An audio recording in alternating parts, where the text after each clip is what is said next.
Before the outbreak of war, Egypt and Canaan had long been connected through trade and cultural exchange. From as early as 3000 BC, Egyptian texts and archaeological evidence show regular contact between the two regions. Goods such as grain, wine, pottery, metals, and prized cedar wood moved along established trade routes, linking the Nile Valley with the Levant. These connections meant that Canaan was well known to the Egyptians, not as an enemy at first, but as a valuable partner in commerce. Despite these ties, Egypt and Canaan were politically very different. Egypt was a large, centralized state ruled by a single pharaoh with a stable administrative system and a unified army. Canaan, by contrast, was fragmented into many small city-states, each governed by its own king. These cities often competed with one another and rarely acted together, making the region politically unstable and vulnerable to outside influence. Canaan's importance went far beyond trade. Geographically, it sat at the crossroads between Africa, Asia, and the Eastern Mediterranean. The main land routes connecting Egypt to Syria, Anatolia, and Mesopotamia all passed through Canaan. For Egypt, controlling this region meant securing its northern frontier and preventing powerful foreign empires from using Canaan as a gateway for invasion. This strategic reality would eventually turn a network of trade relationships into a battleground for imperial control, the Hyksos and the rise of the New Kingdom.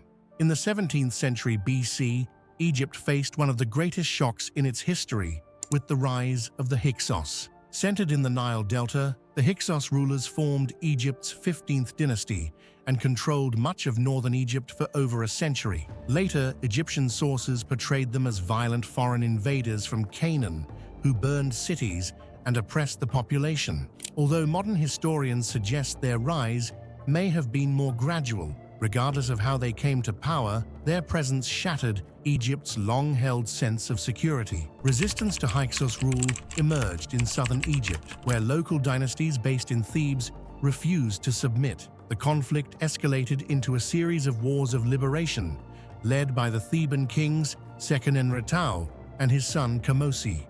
Both rulers fought fiercely to reclaim Egyptian territory, and their struggle laid the groundwork for the eventual defeat of the Hyksos. These wars marked a turning point, transforming Egypt from a complacent kingdom into a state shaped by prolonged conflict. The final victory came under Thutmose III, the younger brother of Thutmose, who decisively expelled the Hyksos from Egypt and pursued them into southern Canaan. By reunifying the country around 1550 BC, Thutmose founded the 18th dynasty and ushered in the era known as the New Kingdom. This period would become one of Egypt's greatest ages, marked by strong, centralized rule, military expansion, and monumental building projects. The Hyksos occupation left a lasting psychological impact on Egypt's rulers. For the first time, Egypt had experienced successful foreign domination, revealing its vulnerability to invasion from Western Asia. As a result, the pharaohs of the New Kingdom adopted a far more aggressive foreign policy. Instead of relying solely on natural borders and diplomacy, they sought to control neighboring regions, especially Canaan, to create a protective buffer against future threats. This new fear of foreign invasion would drive Egypt's imperial ambitions for generations to come. Egypt becomes an empire. After the expulsion of the Hyksos, Egypt's rulers fundamentally redefined what security meant for the kingdom. No longer content with merely defending the Nile Valley, the pharaohs of the New Kingdom believed that true safety could only be achieved by controlling the lands beyond Egypt's borders. This new mindset turned Egypt outward, transforming its armies into instruments of expansion rather than simple defense. Canaan and Syria were no longer seen as distant neighbors, but as essential buffer zones that had to be dominated in order to prevent future invasions from Western Asia. Thutmose I played a decisive role in turning this vision into reality. He launched ambitious military campaigns that extended Egyptian influence farther than ever before. In the south, his forces pushed deep into Nubia to secure gold resources and suppress local resistance. In the north, Egyptian armies marched through Canaan and into Syria, reaching the Euphrates River, an extraordinary achievement that symbolized Egypt's arrival as a major imperial power. Along these routes, local rulers were compelled to swear loyalty, send tribute, and often provide members of their royal families as hostages to be raised in Egypt, ensuring obedience through political and cultural pressure. Thutmose II inherited this expanding empire, but maintaining control proved far more difficult than conquering it. His reign was relatively short, and while he conducted campaigns to suppress revolts in Nubia and the Levant, Egyptian authority in these distant regions remained unstable. Many local leaders obeyed only when Egyptian armies were nearby. Once those forces withdrew, resentment resurfaced, tribute was withheld, alliances were secretly formed, and loyalty to Egypt began to weaken. The Levant, in particular, became a hotbed of resistance. Its city-states were politically ambitious and strategically positioned along vital trade routes, making them attractive targets for rival powers such as the Mitanni to the north. These foreign kingdoms actively encouraged rebellion, seeing an opportunity to undermine Egyptian dominance. As Egyptian attention shifted inward during periods of weak leadership or regency, local rulers sensed a chance to reclaim independence. By the time Thutmose III came to power, these simmering tensions had erupted into open revolt, setting the stage for a decisive confrontation at Megiddo. Thutmose III and the Canaanite rebellion. When Thutmose III officially became pharaoh in 1479 BC, he did so as a child of about 10 years old, making it impossible for him to rule independently. Power instead rested with his stepmother and aunt, Hatshepsut, who first acted as regent and later declared herself pharaoh. Hatshepsut's reign brought unprecedented stability and prosperity to Egypt. She focused on strengthening the economy, expanding trade networks, restoring temples, and commissioning monumental architecture such as her mortuary temple at Deir el-Bahri. Under her leadership, Egypt flourished internally, but military affairs were not given the same level of attention as in earlier reigns. As a result of this shift in priorities, Egypt's grip on its overseas territories gradually weakened. In Canaan and Syria, Egyptian authority relied heavily on constant military presence and the threat of force. Without regular campaigns to reinforce loyalty, local rulers began to test the limits of Egyptian power. Tribute payments became inconsistent, Egyptian officials were ignored, and vassal kings increasingly governed as if they were independent. Although Egypt still claimed these regions as part of its empire, control was more symbolic than real in many areas. This growing weakness encouraged resistance, and the city of Kadesh emerged as the center of opposition. Its king, recognizing Egypt's moment of vulnerability following Hatshepsut's death, took the lead in organizing a widespread rebellion.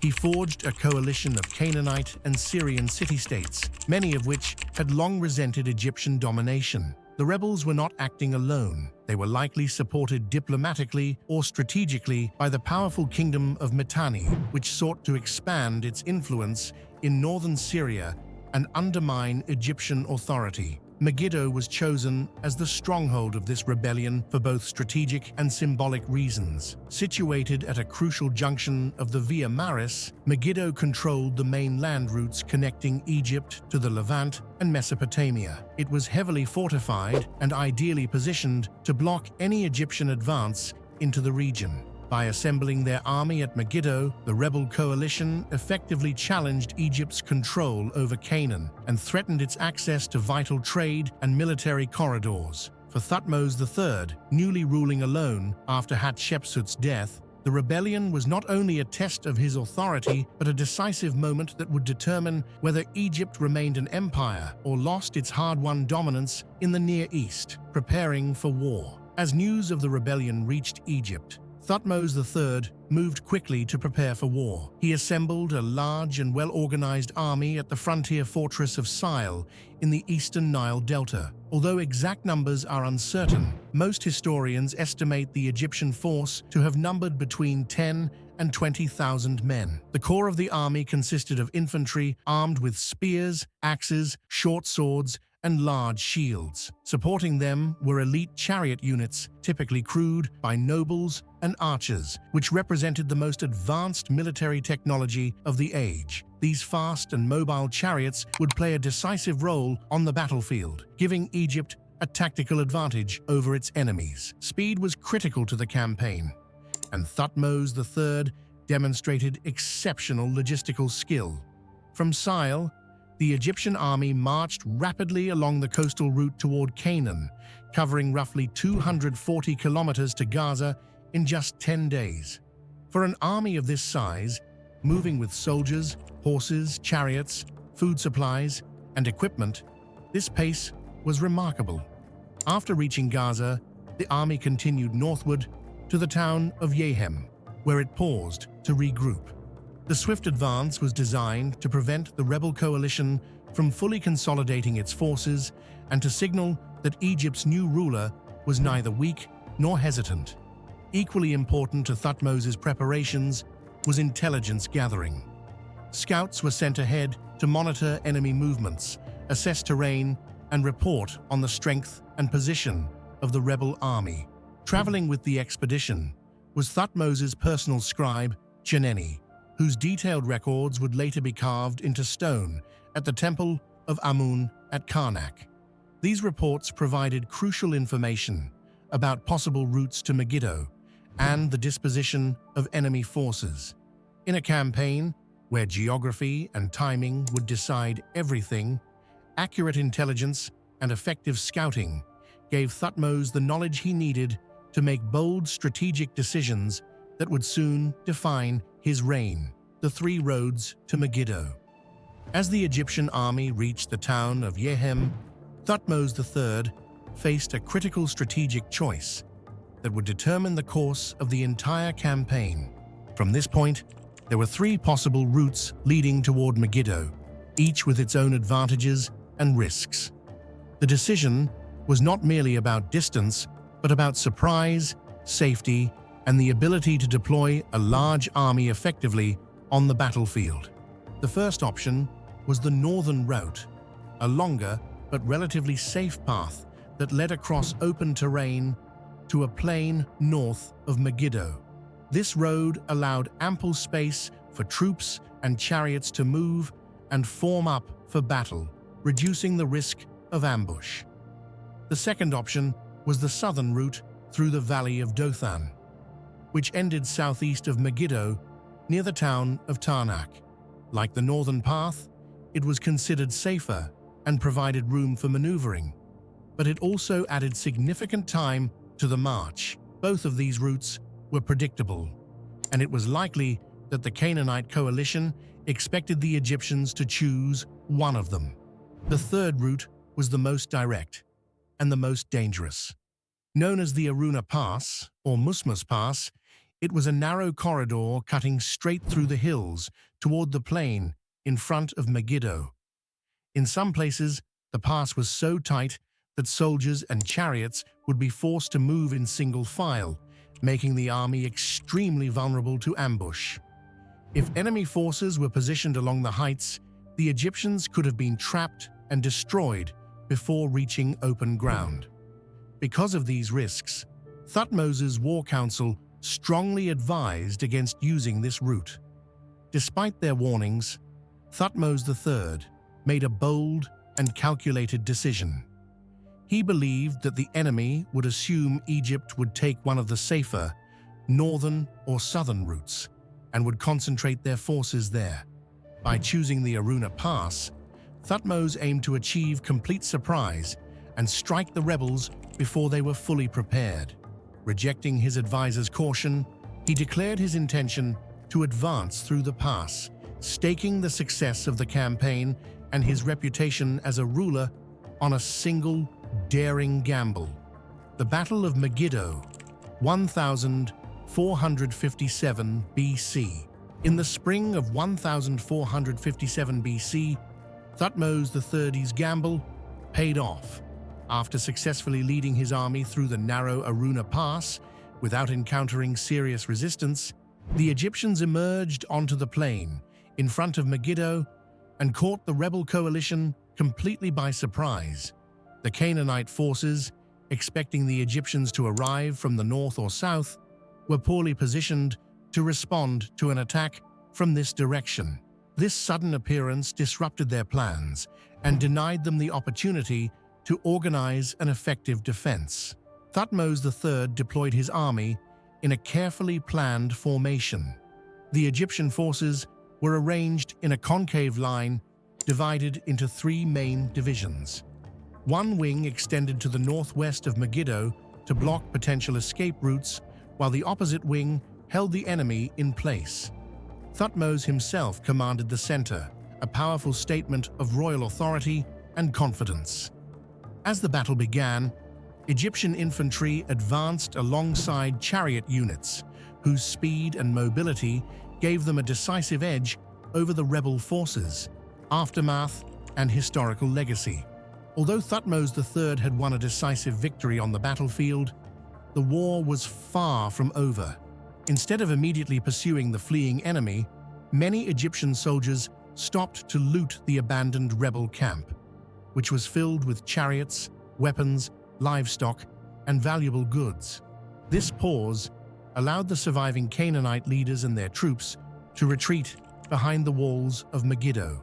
What could have been an instant victory turned into a prolonged siege, lasting several months, as the Egyptians surrounded the city and cut off its supplies. Eventually, hunger and exhaustion forced Megiddo to surrender. When the city finally fell, the Egyptian army seized enormous spoils of war. Records carved on the walls of the Temple of Amun at Karnak list hundreds of chariots, suits of armor, bows, horses, and vast numbers of cattle taken from the rebels. Although many of the leading Canaanite kings managed to escape, Egypt reasserted control over the region. Other cities in Canaan quickly submitted, and those that resisted were subdued. To ensure long-term loyalty, the sons of local rulers were taken to Egypt, where they were educated in Egyptian language and culture before being sent back to rule as loyal client kings.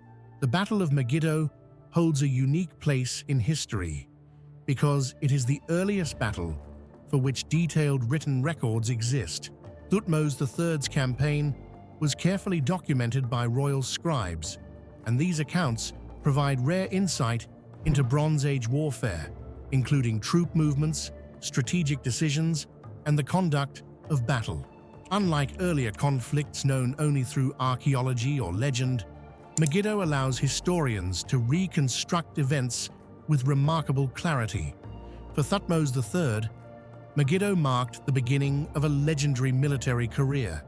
Over the next 2 decades, he would lead numerous campaigns across the Levant, extending Egyptian influence as far as the Euphrates River.